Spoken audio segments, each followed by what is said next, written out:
Hello， 大家好，我是不随着股市只真心分享价值的 Kevin。你们最近都好吗？有没有持续的在学习投资理财呢？如果你已经开始准备规划你的退休金，那你会怎么去进行投资呢？那很多人的第一个念头就是，我投资台湾的0050或者是美国的 S&P 500指数就好啦。这两个标的啊，的确是不错的标的，但我们常常忘了一件事情：安排退休金，我们要的不是高绩效，而是要让我们下半辈子不缺钱、不惊慌，可以无忧无虑的过生活。如果你已经在台湾生活，你也在台湾自产了，你买了房子，你买了车子，然后呢，你的家人跟你的子女也全部都在台湾，然后你的退休金的话呢，是领台湾政府给的退休金。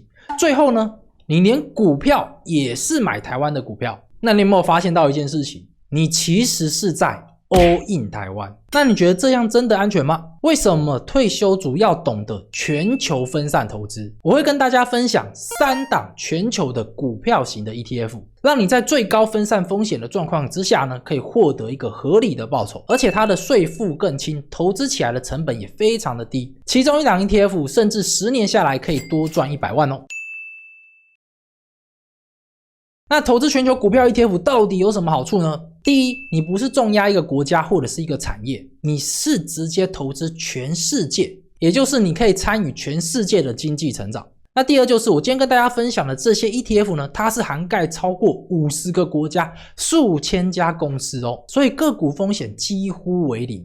那这50个国家是包含了像是美国、欧洲的国家、日本、新兴市场，而且呢，它的产业从科技业、医疗业到原物料或者是工业类，全部都包含在内哦。换句话说，如果你投资全球的股票 ETF， 你等于是投资全球的经济引擎哦。全球股票的报酬表现如何呢？如果我们是投资全球的股票指数，它在过去这10年当中，它的平均年化报酬率是 9% 到 10% 之间。那你会说，这个年均报酬率好像看起来没有非常的优异，但是呢，我们要知道的就是，如果我们去投资全球的股票市场，那我们的投资目标就不是为了要短期内获得大额的绩效，而是为了什么？而是为了在最大化分散风险的前提之下，获得一个合理的报酬。那如果要投资全球股票指数，最常见的一档 ETF 就是 VT。那我们来看一下 VT 跟美国大盘的 ETF SPY， 它在过去这几年的绩效表现是如何？那这个表格呢，是从2008年拉到2025年，我们可以看到蓝线的部分是 VT， 它的一个年均报酬率是 7.9%， 那绿线的部分的话呢，就是 SPY， 它的年均报酬率是 11.64%。那我们可以看得出来 SPY 的绩效是明显的优于 VT 的绩效，而且美国大盘它不止绩效比较好，它甚至在大崩盘的时候呢，表现也比 VT 还要优秀。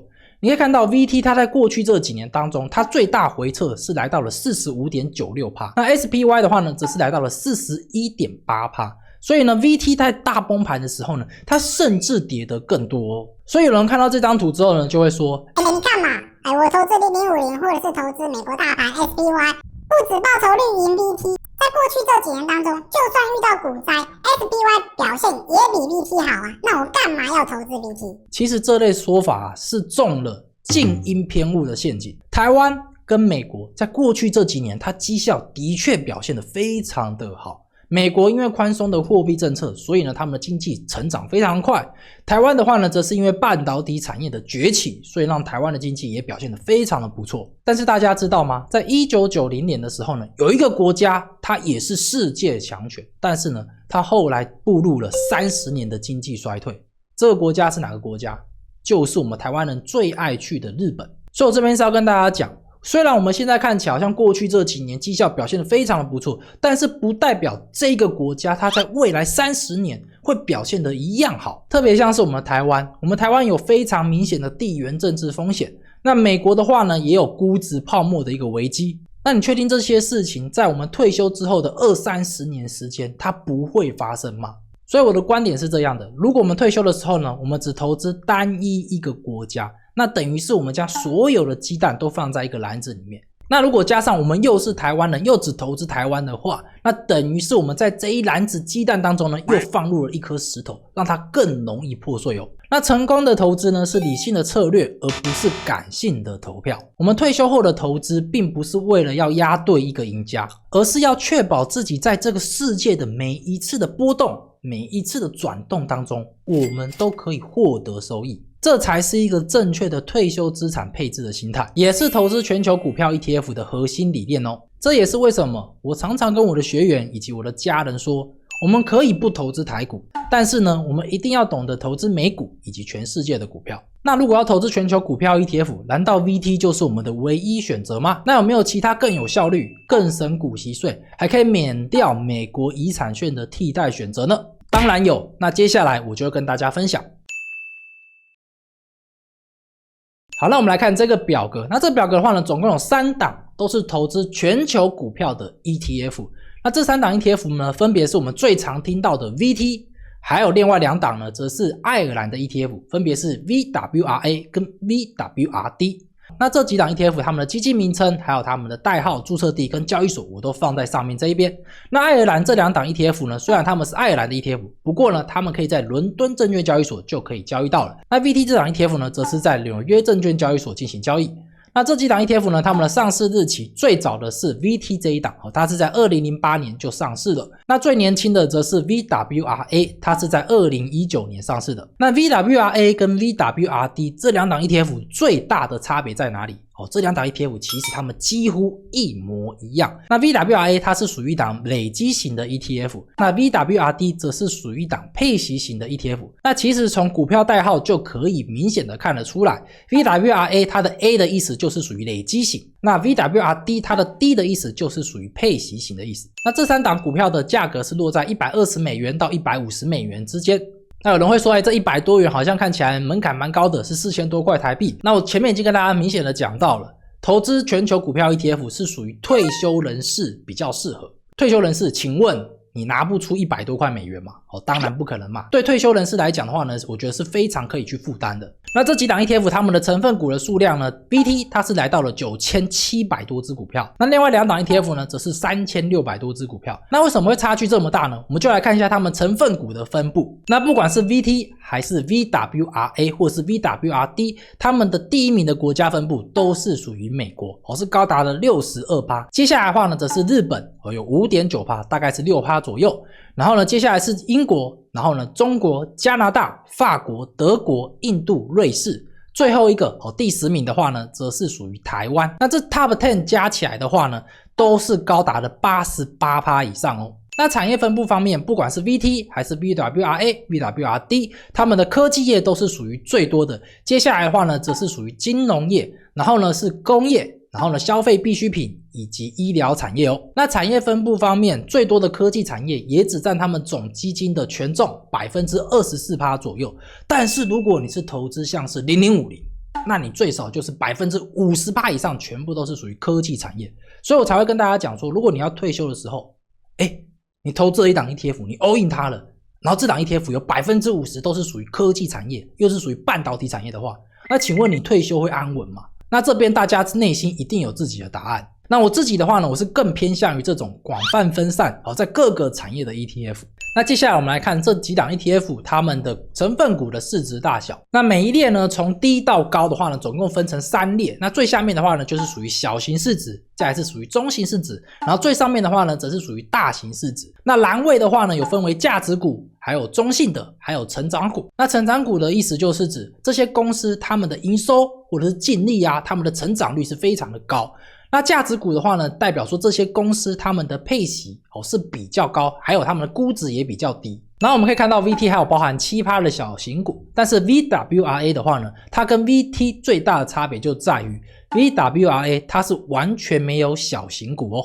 好，接下来我们来看基金规模方面。那 VT 它的基金规模是来到了467亿美元，那 VWRA 则是来到了223亿，那 VWRD 的话呢，它则是来到了187亿美元。你有没有发现到 VWRA 它比 VWRD 还要晚成立，大概晚了7年左右，但是它现在的基金的规模已经超过了 VWRD。然后这2档 ETF 它们最大的差别就是 VWRA 它是属于累积型的 ETF， 所以从这边你就可以知道，全世界的投资人其实他们更偏向于去投资累积型的 ETF。那我们台湾的0050的市值是多少呢？我们台湾的0050的市值是179亿美金哦。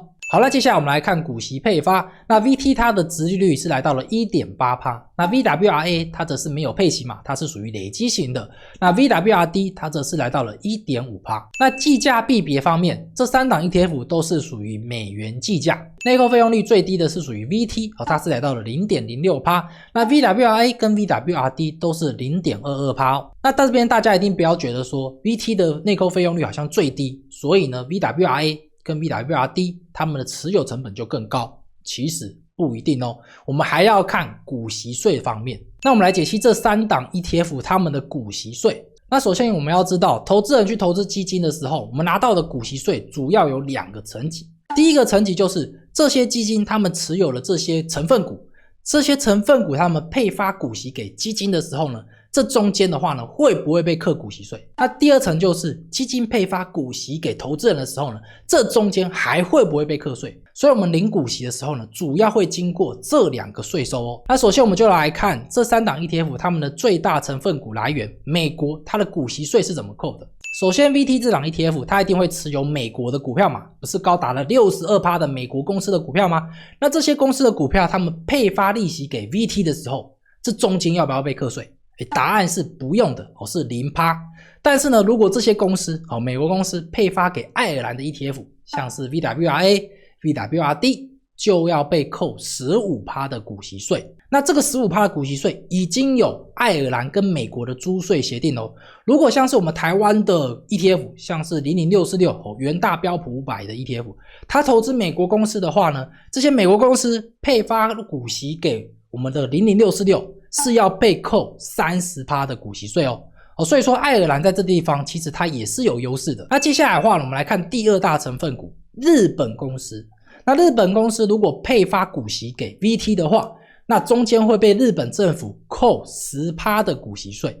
那如果是配发给爱尔兰的话呢，则是扣 15% 的股息税哦。那我们再看第3大成分股，也就是英国公司。那英国公司呢，它不管配发给哪一个基金，完全就是属于免税的。那这是英国股票的优势哦。英国股票就是它只要配息出来对海外投资人全部都是属于免税的。好，那接下来当然还有很多国家的一个成分股，但是这边的话呢，我们就先省略，我们只看前面这3大。好，那这些基金呢，他们拿到这些公司的股息之后，那接下来他不是要将这些股息配发给我们这些海外投资人吗？那首先我们来看一下 VT 它配给我们投资人，好像是我们台湾投资人的话呢，它的股息税是多少？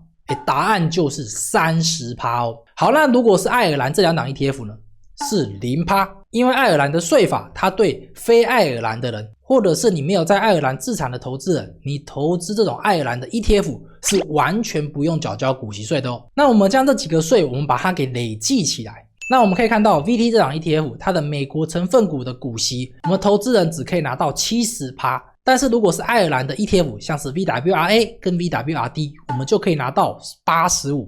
英国公司的话呢，虽然它配给美国的 ETF 是不用缴税的，但是呢，这档 ETF 它配给我们投资人之后呢，又要被扣 30% 的股息税。所以呢，如果是英国公司的成分股，我们台湾的投资人也只能拿到 70%， 但是爱尔兰的话呢，就可以拿到 100% 哦。那 VT 的成分股日本公司的股息呢，我们台湾投资人只能拿到 63%。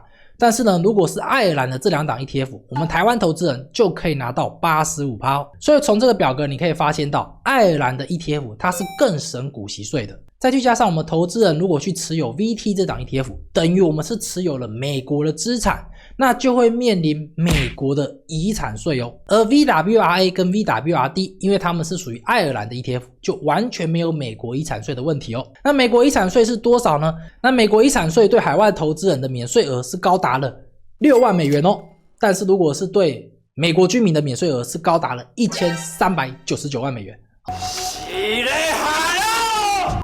那美国的遗产税是属于累进税率，是从 18% 到 40% 之间。所以如果你退休的时候你投资 VT 100万，然后你往生之后呢，你这笔钱传交给你的子孙，他们大概只能拿到 60% 到 70% 左右哦。那更多关于如何省股息税，然后呢如何避开美国遗产税的教学，你可以看我上面这一期影片，我有教大家如何避开这些税哦。好，那接下来我们来看 VT 跟 VWRD 它在过去这10年的一个绩效表现。那你可以看到 VT 它在过去这5年它的平均年化报酬率是 13.59%， 那 VWRD 则是 13.42%。那如果是过去10年的话呢 ，VT 是来到了 9.56， 那 VWRD 的话呢，则是来到了 9.43。那有人看到这张图就会觉得，VT 看起来好像绩效蛮不错的啊。那我要跟大家讲，这个绩效表现啊，这个年均报酬率，它虽然有包含了股息再投资，但是呢，这些股息是属于税前股息，是不包含税后的。那我们刚刚也知道，美国的 ETF 跟爱尔兰的 ETF 它们最大的差别就在于股息税方面。所以如果我们将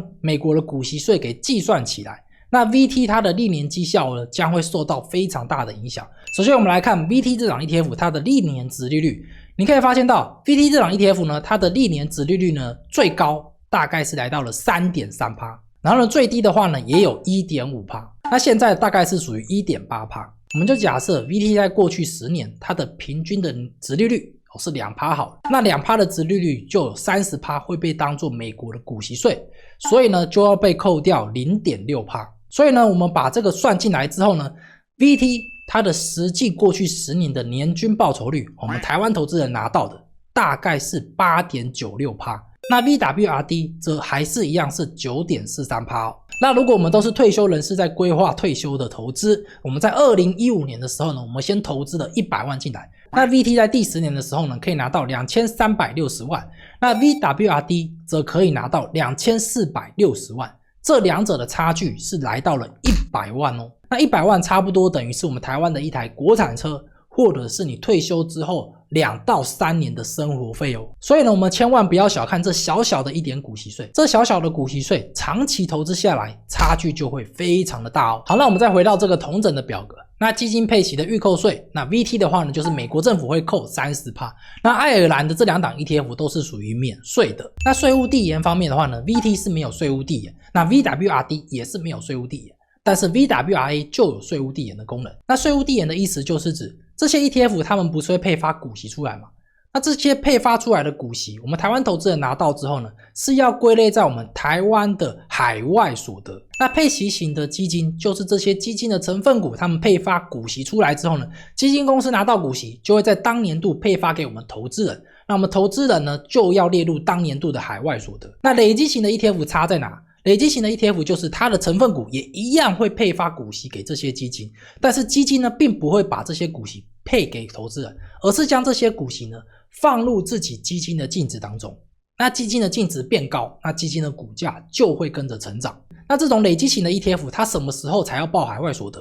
就是你将这些累积型的 ETF 你把它给卖出去，你把它实现所得了，才要列入海外所得。所以如果你是一个退休人士，你比较聪明，你是不是每年你只要卖出符合你自己生活费的基金就好了，你不需要每年都一定要拿到这些股息，然后呢列入当年度的海外所得。所以为什么很多有钱人他们喜欢投资这种累积型的 ETF， 就是这些有钱人如果他们去投资这种会配发股息的 ETF， 他们每年可能会拿到好几千万的股息，这样他们就要再去多缴交台湾的海外所得。但是如果他们是买这种累积型的 ETF， 他们只要每年卖出这些基金，他们实现的盈利低于台湾的免税额，他们就可以完全不用缴交海外所得税哦。好，那再来美国遗产税方面，我们刚刚已经讲到了 VT 这档 ETF， 因为它是属于美国境内的资产，所以呢它是要缴交美国的遗产税。那爱尔兰这两档 ETF 是不用缴交美国的遗产税哦。那最后就是适合的平台，那 VT 这档 ETF 呢，它是只要美股券商都可以买到这档 ETF， 也包含我们台湾的副委托应该都是有这档 ETF 可以购买。那 VWRA 跟 VWRD 就只能使用 IB 盈透证券，因为这两档 ETF 他们是在英国的伦敦证券交易所上市的，所以呢你一定要有英国伦敦证券交易所的交易权限才可以购买到。那 IB 盈透证券就有提供这个权限。那台湾的副委托的话呢，是不一定会有这两档 ETF 可以购买哦。好，那接下来我就实际操作要如何在 IB 盈透证券上面购买这3档 ETF。